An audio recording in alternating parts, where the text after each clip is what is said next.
Les 5 pépins d'orange. Arthur Conan Doyle.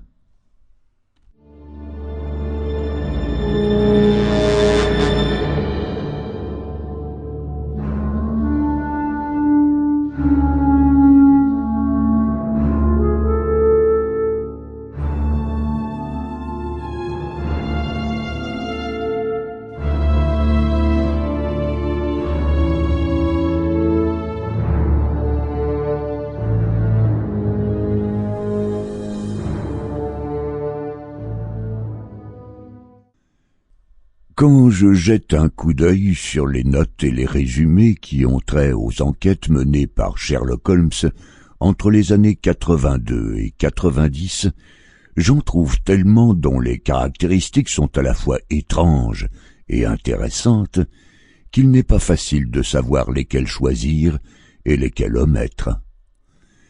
Quelques-unes pourtant ont déjà bénéficié d'une certaine publicité, grâce aux journaux, et d'autres n'ont pas fourni à mon ami l'occasion de déployer ces dons exceptionnels qu'il possédait à un si haut degré et que les présents écrits visent à mettre en lumière.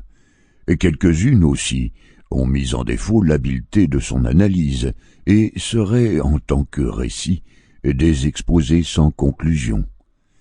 D'autres, enfin, n'ayant été élucidés qu'en partie, leur explication se trouve établie par conjecture et hypothèse, plutôt qu'au moyen de cette preuve logique absolue à quoi Holmes attachait tant de prix.